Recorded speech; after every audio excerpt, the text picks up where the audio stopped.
19 lang eh. Tapos, meron doon, may AEP, nakalusot, dinismiss nila yung kaso, pinakawalan nila 249 ng mga Chinese, na ngayon kasalumuhan natin, yung mga foreigners na yon. As a matter of fact, Mr. Chairman, I will show you something. Dahil ito sa ginagawa nila, yung recognizing, yung ating pong mga Chinese, mga national, ayan, marami silang mga taga-ombudsman, sa ombudsman, sa mga Bureau of Immigration, na mga empleyado nila, na sukang-suka na sa nangyayari sa loob. Meron tinatawag silang Gucci gang sa loob. Meron silang tinatawag na pastillas gang, at ang pinakamalaki ay ang Filipino gang. Pipino gang. Dahil mga peking Pilipino. Mr. Chairman, pakita niyo yung yung nirecognize nilang mga, saan ka naman nakakita, Mr. Chairman? 60 years old. 60 years old. Ha? I-recognize mo. Late registration, 60 years old, 50 years old, 49 years old. Recognize. At ang sinasabi, Chinese father or mother, or ang mother ay Chinese, tapos Pilipina ang mother o kaya father. And then, kukuha ng birth certificate na late registration, makikita nyo yan. Yung mga nandyan, 60, 50, 49. Yung mga Chinese na yan, Mr. Chairman, 18 years old pa lamang, pwede na lang piliin kung ano sila, Pilipino o Chinese. During that time of being an 18-year-old, doon ka mamili kung sino ka, kung Pilipino ka o Chinese. Pero 60 years old, 49, ganito kakapal ang inaprubahan nyo. Isa pa lamang ang nakukuha ko. Saying that all these Chinese became Filipino. Kaya dumadami ang mga Chinese sa atin because of you. Mr. Chair. I'll be allotting, Mr. Chairman, I'll be allotting my 2-month salary here in Congress sa mga matitino nating mga kababayan na nandiyan sa Bureau of Immigration na makakapagturo kung paano nakataka si Alice Go using our airports or seaports. Yung 2 buwang sweldo ko, ibibigay ko sa inyo. Help us. Help us. This Quadcom is serious in cleaning our government. Join us, Mr. Chairman. Mr. Chair, kayo nung mabibigay? Hindi, sa makakapagturo kung paano nakataas. I'm pretty sure, Mr. Chairman, because I have checked the CAAP. Ang CAAP, meron silang mga biyahe papunta ng Kota Kinabalu, papunta ng Singapore, na galing sa Clark, galing sa Subic, galing sa Palawan, walang passenger. And they know the ports. They know the seaports. They handle the division of checking those flights going out and going in. Maluluwag ang mga seaports natin. Maluluwag ang mga airports natin. And our people, hindi lahat sa immigration, thank you to all those immigration officers and employees who are faithful to their duty. But, to those who are bad eggs, sorry, pero magkalaban tayo. Linisin natin ang gobyerno, tulungan ninyo ako, 2 buwan na sweldo ko, ibibigay ko sa makakapagturo kung paano nakataka si Alice Go with the help of our immigration officers.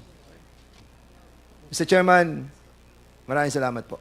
Over the person of Mr. Yang, kasi meron po akong concern dito sa mga nahuli sa kanya nung siya, o nakita sa kanya nung nahuli siya Kasi this pertains to firearms licenses and license to carry firearms outside.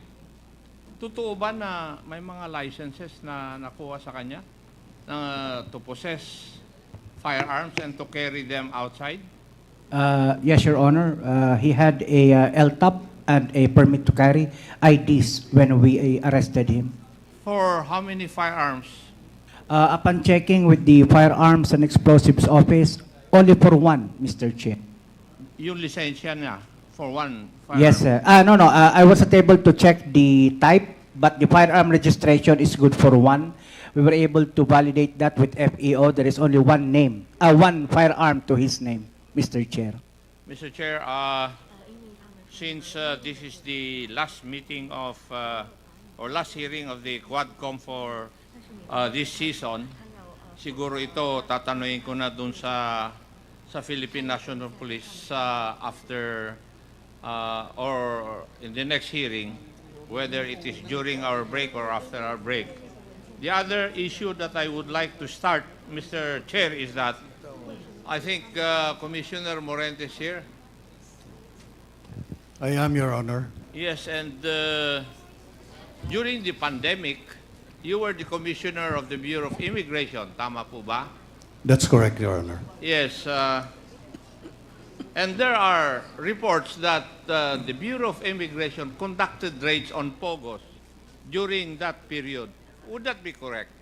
That's correct, Your Honor. That's correct.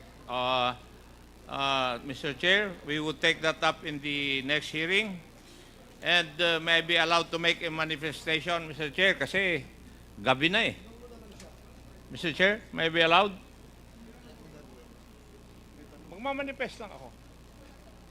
Sorry, Your Honor. May I ask that you repeat again your May I question? have the opportunity to make my manifestation kasi gabi na po, Mr. Chair. Please proceed. Thank you, Mr. Chair. I would just like to express my gratitude to my co-members of the committee for finding time to conduct this hearing kasi bakasyon na dapat tayo nung Wednesday pa. So maraming pong salamat sa inyo. Pero meron lang po akong na-observe kanina. Nagsisenyasan na naman si Honorable Fernandez at saka si Madam Cassandra Ong. Hindi ko alam kung ano yung ganon. Sabi naman ni Madam Cassandra Ong, ganon. Tapos gusto pa niyang kunin yung aking sandwich, ibibigay doon kay Madam Cassandra Ong. Sabi ko, bakit isa lang bibigyan mo? So binigyan din niya si Madam Alice Goo ng sandwich. Sabi ko naman, baka magselos si Mayor Don Kalugay. Pumunta ako doon sa kitchen, pakibigyan nyo nga ng sandwich si Mayor Kalugay kasi baka magselos. So, Mr. Chair, marami pong salamat sa opportunity na binigay nyo sa akin. Thank you, Congressman Akop. You may now continue, Congressman Fernandez. And please, Hindi pa ako tapos. For the information of Chairman Akop, that two burgers that I received a while ago, I told the waiter to bring it to Mr. Tony Yang. Unfortunately, fortunately or unfortunately, doon pinadala sa kanila. Anyway, PBDEC, pasensya na po kayo, PBDEC. This is all about you. This time, it's all about you. PBDEC, kayo po ay, noong 2021, sino po ang administrator ng PBDEC? At Attorney Labinya. Pompey? Hindi po attorney, Pompey Lavinia lang. Pompey Labinya. You were the administrator during that time. 2021, up to November 12, 2021. And during that time, you remember that a certain Attorney Les Gusey of the Legal Service Division and a certain Colonel Pete Dakipil have notified the Office of the Administrator of a certain email coming from Director Alikpala that indeed there was an incident regarding the docking of a vessel from Vietnam at Pilsanji Port. Do you That's co- remember this incident? That's correct, Your Honor. And on January 30, the Security Service Division received tip-offs on alleged rice and drug smuggling going on at the Pilsanja Port, doon kay Mr. Tony Ong. Is this correct? That's right, Your Honor. That the text message was sent to me, and I alerted the security division.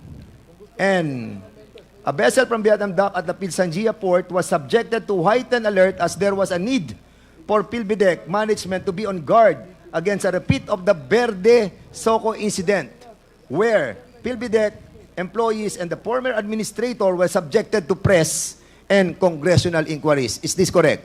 That's right. I was very worried of something like that happening again, so we acted on the intel that came to my cell phone that there might be smuggled rice, and there was even, I think somebody told me verbally,